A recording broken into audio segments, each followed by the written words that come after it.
Good ஆஃப்டர்நூன்ப்பா. இன்னைக்கு நம்ம chemical equilibrium lesson இருக்கு இல்லையா, அந்த லெசன்ல இருக்கிற இந்த ரெண்டு கொஸ்டினை சால்வ் பண்ணலாம். இது ரெண்டுமே கொஞ்சம் சேலஞ்சிங்கான கொஸ்டின். இந்த கொஸ்டினை நான் எப்படி சால்வ் பண்றது அப்படிங்கறத சொல்லி காட்டுறேன்.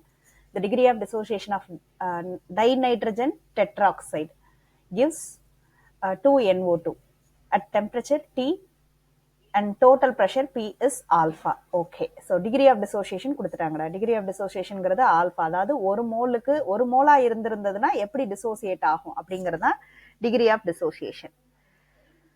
அதாவது ஆல்பாங்கிறது ஒரு மோலுக்கு, அப்ப நம்ம எவ்வளவு மோல்ஸ் எடுக்கிறோமோ அதை பொறுத்துதான் இருக்கும். இப்ப இந்த சம்ல நிறைய பேர் என்ன பண்ணியிருந்திருப்பீங்க அப்படின்னா, இந்த சம ஏற்கனவே சால்வ் பண்ணிருப்பீங்க, நெட்ல கூட கொடுத்திருந்திருப்பாங்க. அவங்க என்ன எடுத்திருப்பாங்கன்னா இனிஷியல் நம்பரை 1 மோல்னு எடுத்திருப்பாங்க. இந்த இடம் பயங்கர குழப்பமா இருக்கும், நிறைய இடங்கள்ல இப்படி எடுத்திருக்க மாட்டாங்க. ஆனா இதுல மட்டும் இனிஷியல் நம்பர்ஸ் 1 மோல் அப்படிங்கிற க்ளூவே இங்க இல்லையே, அப்புறம் ஏன் இனிஷியல் நம்பர் 1 மோல் எடுத்திருக்காங்க நீங்க யோசிச்சிருந்திருப்பீங்க. பட் இருந்தாலும் அதுக்கு ஆன்சர் கிடைச்சிருக்காதுங்கிறதுனால நீங்க அப்படியே கேரி ஃபார்வர்ட் பண்ணிருப்பீங்க. நான் அதுக்கு ஒரு எக்ஸ்பிளனேஷன் கொடுக்குறேன்.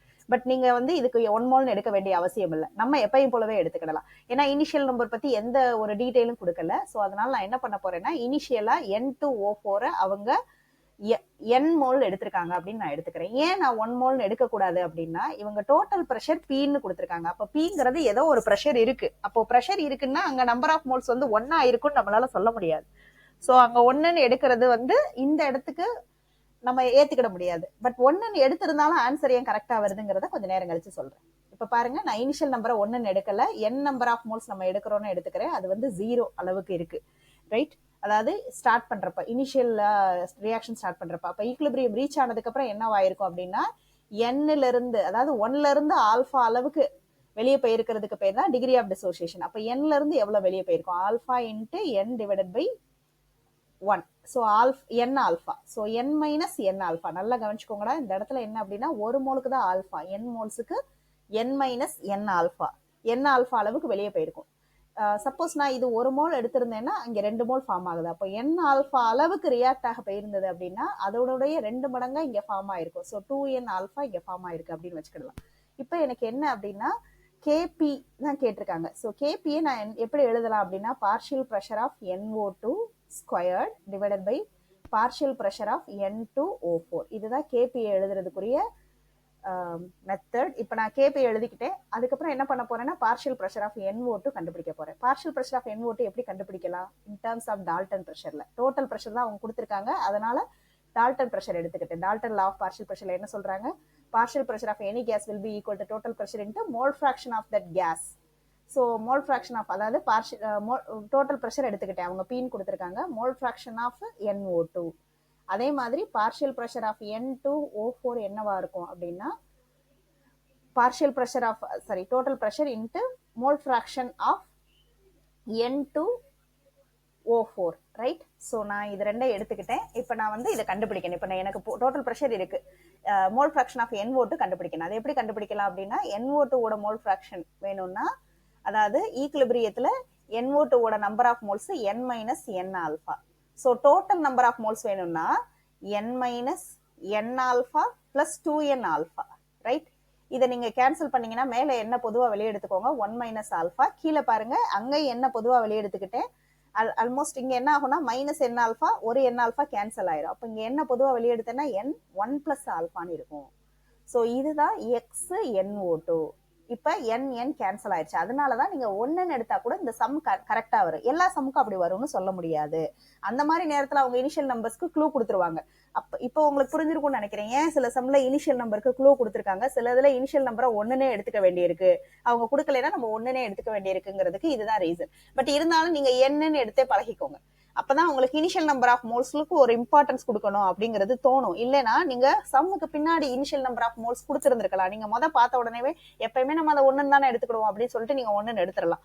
பின்னாடி ஒருவேளை இனிஷியல் நம்பர்ஸ் க்ளூ கொடுத்துருந்தாங்கன்னா சேஞ்சஸ் நடக்கிறதுக்கு வாய்ப்பு இருக்கு. ஸோ என்னன்னு எடுத்து பழகிக்கோங்க. இது ஒன்றும் பெரிய கஷ்டம் இல்லடா, ரொம்ப ஈஸி. அண்டர்ஸ்டாண்ட் பண்ணிக்கிறதுக்கு கொஞ்சம் கிளாரிட்டி கிடைக்கும் இதுல நல்லா. ஸோ இந்த மாதிரி எடுத்துக்கிட்டீங்க அப்படின்னா, அடுத்தது பாருங்க, நான் இப்போ XNO2 கண்டுபிடிச்சிட்டேன், XN2O4 கண்டுபிடிக்க போறேன். இது கண்டுபிடிக்கிறதுக்கு என்ன பண்ணலாம் அப்படின்னா, அதே டோட்டல் நம்பர் 2n ஆல்பா எடுத்துக்கிட்டேன். இதனுடைய சாரி, இப்போ நான் இங்க கண்டுபிடிச்சிருக்கிறது N2O4 இல்லையா, XN2O4. அதாவது இங்கதான் கண்டுபிடிச்சிருக்கேன். இப்போ நான் கண்டுபிடிக்கிறது XNO2. ஸோ நான் அதை அழிச்சிடுறேன், அழிச்சிட்டு போடுறேன். இப்ப நான் இங்க கண்டுபிடிக்க போறது ஏற்கனவே நான் கண்டுபிடிச்சிருக்கிறது வந்து N2O4. நான் அதை NO2ன்னு சொல்லிட்டேன். X N2O4. ஏன்னா நான் N2O4ஓட மோல்ஸ் தான் மேல எழுதியிருக்கேன், டோட்டல் மோல்ஸை கீழே எழுதியிருக்கேன். So X N2O4. எப்பயுமே மோல் ஃபிராக்ஷன் ஆஃப் ஏ அப்படின்னு எழுதுனீங்கன்னா நம்பர் ஆஃப் மோல்ஸ் ஆஃப் ஏ தான் மேல இருக்கணும் இல்லையா? இது N2O4. ஸோ அதான் இதை எடுத்து இங்க எழுதினப்ப கரெக்டா இருந்தது. அடுத்தது பாருங்க XNO2. அது 2N ஆல்பா. நம்மளுக்கு ஏற்கனவே டோட்டல் மோல்ஸ் தெரியும். டோட்டல் மோல்ஸ் என்னது? n minus n alpha plus 2n alpha. அப்போ இதுவும் கேன்சல் பண்ணிட்டோம் அப்படின்னா மேல 2n ஆல்பா அப்படியே இருக்கட்டும், கீழே என்ன பொதுவா வெளியே எடுத்தீங்கன்னா 1 பிளஸ் ஆல்பா. n கேன்சல் ஆயிருச்சு. ஸோ n கேன்சல் ஆகிறதுனால தான் நம்ம இனிஷியல் நம்பர்ஸ் 1ன்னு எடுத்தா கூட நம்மளுக்கு எந்த பிரச்சனையும் வரல. எல்லா சம்லையும் இது மாதிரி எடுத்துட முடியாது. அதனால தான் நான் என்ன சொல்றேன்னா என்னன்னே எடுத்து பழகிக்கோங்க.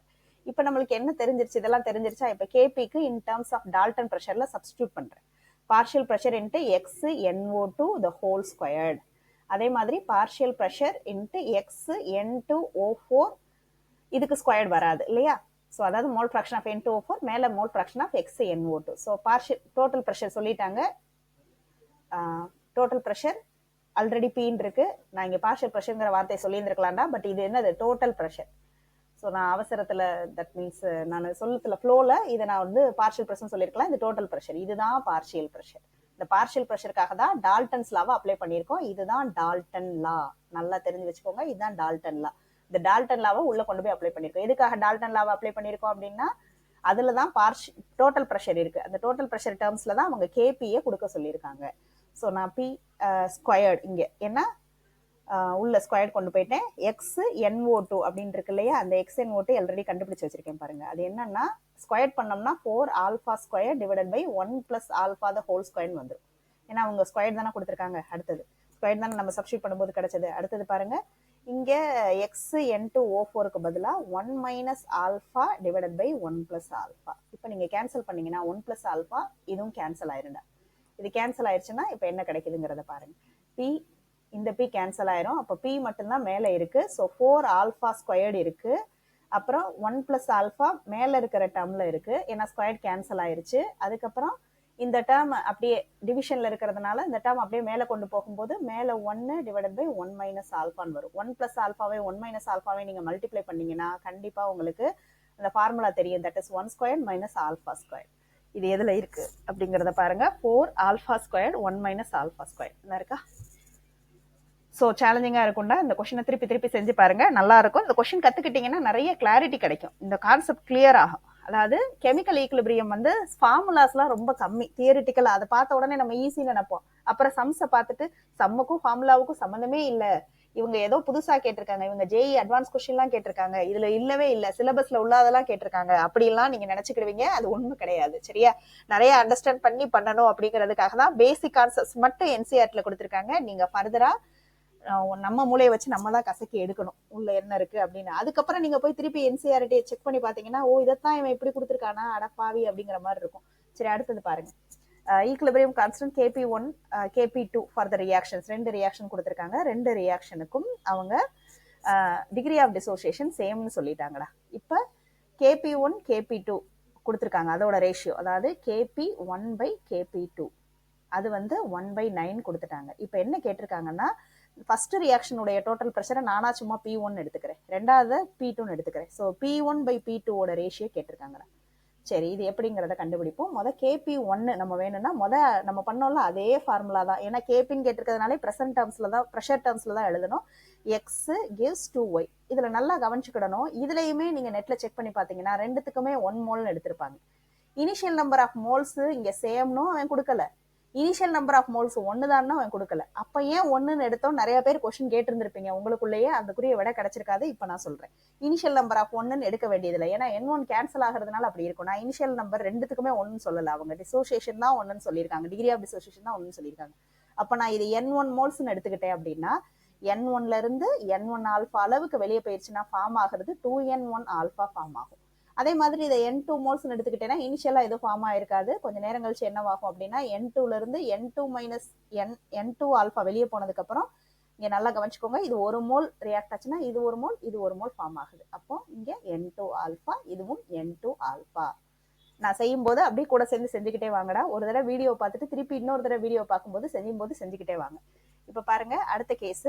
இதுல நாம டோட்டல் நம்பர் ஆஃப் மோல்ஸ் நான் இதில் கண்டுபிடிச்சிக்கிறேன். ஏன்னா நம்மளுக்கு வந்து மோல் ஃப்ராக்ஷன் வேணும்னா டோட்டல் நம்பர் ஆஃப் மோல்ஸ் வேண்டி இருக்கு.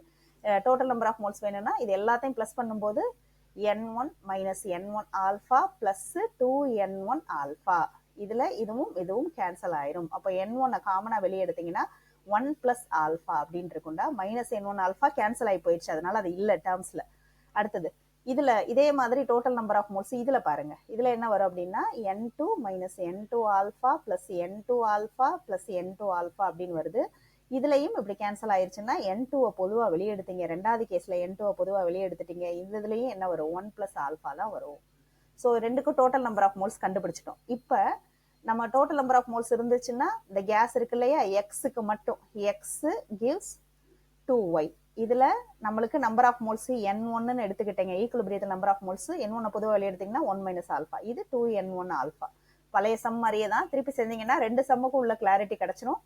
ஸோ இப்போ நான் இதுக்கு மோல் ஃப்ராக்ஷன் ஆஃப் எக்ஸ், அதாவது பிஎக்ஸ் வேணும் இல்லையா. பிஎக்ஸ் வேணும்னா என்ன பண்ணுவோம், டோட்டல் ப்ரெஷர் அதை P1 எடுத்துக்கிறேன் ஃபர்ஸ்ட் கேஸுக்கு. P1 அதில் எக்ஸ் ஆஃப் எக்ஸ் அப்படின்னா என்ன அர்த்தம், எக்ஸ் ஆஃப் எக்ஸ் கேஸ், அதாவது mole fraction of X gas. அதே மாதிரி இது Py என்ன வரும், P1, அதே P1 தான், ஏன்னா இந்த ஈக்குலிபிரியம் மிக்சருக்கு P1 தான் total pressure, X of Y, right. So இப்போ எனக்கு எக்ஸ் எக்ஸ் எக்ஸ் ஒய் தான் கண்டுபிடிக்கணும். இப்போ எக்ஸ் எக்ஸ் வேணும்னா என்ன செய்யணும், n1 1 மைனஸ் ஆல்ஃபாங்கிறது x1ஓட நம்பர், எக்ஸோட number of moles divided by total number of moles கண்டுபிடிச்சு வச்சிருக்கேன், n1 into 1 plus alpha. n1 cancel பண்ணி விட்டுறேன். ஸோ எக்ஸ் எக்ஸ் தெரிஞ்சிருச்சு. அடுத்தது எக்ஸ் ஒய் வாங்க. எக்ஸ் ஒய் வேணும்னா என்ன செய்யணும், 2n1 ஆல்ஃபா டிவைடட் பை அதே n1 பொதுவாக வெளியே எடுத்துட்டேன்னா 1 plus alpha. So n1 cancel ஆயிருச்சு. இங்க அதே மாதிரி இந்த கேஸ் இந்த ரியாக்ஷனுக்கு Z gives P plus Q, அதுல இதனுடைய நம்பர் ஆஃப் மோல்ஸ் n2 பொதுவாக வெளியே எடுத்தனா 1 மைனஸ் ஆல்ஃபா, இதனுடைய number of moles n2 alpha, இதனுடைய number of moles n2 alpha. So இப்போ இது எல்லாத்துக்கும் மோல் ஃப்ராக்ஷன் இருந்தால் தான் டால்டன் லாவை அப்ளை பண்ண முடியும். So X Z will be equal to n2 1 minus alpha, total number of moles கண்டுபிடிச்சு வச்சிருக்கோம் பாருங்க, n2 1 plus alpha. So n2 cancel ஆயிடுச்சுடா. அதுக்கடுத்து எக்ஸ் இப்போ பி எக்ஸ் பிக்கு வரலாம். அது என்ன அப்படின்னா n2 alpha divided by n2 alpha எடுத்துக்கிட்டோம், total number of moles n2 1 plus alpha. So n2 again cancel. அதே மாதிரி எக்ஸ் கியூ எடுத்துக்கிட்டோம் அப்படின்னா n2 alpha divided by n2 1 plus alpha. So n2 cancel. இங்கே எல்லா இடத்துலையுமே n2 கேன்சல் ஆகிறதுனால தான் ரெண்டு கேஸ்லையும் நீங்கள் ஒன்றுன்னு எடுத்துக்கிட்டாங்களோ கரெக்டாக ஆன்சர் வரும். பட் ஆனால் ஒன்று சம்மில் வந்து இனிஷியல் நம்பர் ஆஃப் மோல்ஸ் சேம்னோ அவன் கொடுக்கல, அதே மாதிரி இனிஷியல் நம்பரை ஒன்றுன்னு எடுத்துக்கோங்கன்னு கொடுக்கல. ஒன்னு நம்ம எடுத்துக்கிடவும் கூடாது, ஏன்னா ஏதோ ஒரு ப்ரெஷர் இருக்கு, அப்படி இருக்க போய் தான் ஈக்குலிபிரியம் கான்ஸ்டன்ட் ஒரு வேல்யூ வந்திருக்கு. ஒன்னுன்னு இருந்தா இந்த ப்ரெஷர் டோட்டல் ப்ரெஷர் எப்படி இருக்குங்கிறது நம்மளுக்கு தெரியும். ஸோ டோட்டல் ப்ரெஷர் வந்து ஒரு வேல்யூ இருக்குனாலே இனிஷியல் நம்பர் ஒன்னா இருக்கலாம், இல்ல ஒன்னு இல்லாமலும் இருக்கலாம். ஸோ நம்ம எப்பயுமே n1 n2 எடுத்துக்கிறதா பெட்டர். சப்போஸ் அது வந்து நம்மளை பாதிக்குது, அதாவது கடைசி டேர்ம்ஸ்ல n2 கேன்சல் ஆகாம சில ஈக்குவேஷன்ஸ் வருது வேற ஏதாவது ஒரு விஷயத்துல அப்படின்னா அந்த n2 அவங்க கொடுத்துருப்பாங்க, that is initial number of moles அவங்க சம்ல கொடுத்துருப்பாங்க. ஸோ சம்ல கொடுத்துருக்காத எல்லாத்துக்கும் நான் ஒன்றுன்னு எடுத்துக்கிட்டா அப்படின்னு கேட்டீங்கன்னா எடுக்கக்கூடாது. சம்ல கொடுக்கலைனாலும் நீங்க n2ன்னு எழுதி பழகி வந்தீங்கன்னா தான் உங்களுக்கு கான்செப்ட்ல கிளாரிட்டி கிடைக்கும். இல்லை நான் அப்படி பிரிச்சு பார்த்துருவேங்கிறது நம்ம வந்து நம்ம நீட்டுக்கோ ஜெயிக்கோ என்டர் ஆகும்போது கிட்டத்தட்ட 90 லெசன் மைண்ட்ல நிற்கும். அங்க இருக்கிற ப்ரெஷர் டைம் மேனேஜ்மெண்ட் இதுலலாம் அந்த பிரிச்சு எடுக்கிறதுக்குரிய இது வராது. அப்போ இருந்தே இப்படி ப்ராக்டிஸ் பண்ணிக்கிட்டீங்கன்னா இது கொஞ்சம் பெட்டரா இருக்கும். ஸோ இப்போ நான் வந்து KP1 KP2க்கு அப்ளை பண்ண போறேன்டா. இப்போ KP1 பை KP2ஓட ரேஷியோ அவங்களே கொடுத்துட்டாங்கடா, KP1 டிவைடட் பை KP2. இது என்னவா 1/9. அப்போ மேலே இப்போ இந்த ரியாக்ஷனுக்கு எழுதுறேன். அதாவது இந்த ரியாக்ஷனை பொறுத்த வரைக்கும் என்ன, PY the whole square, partial pressure of y the whole square, partial pressure of x.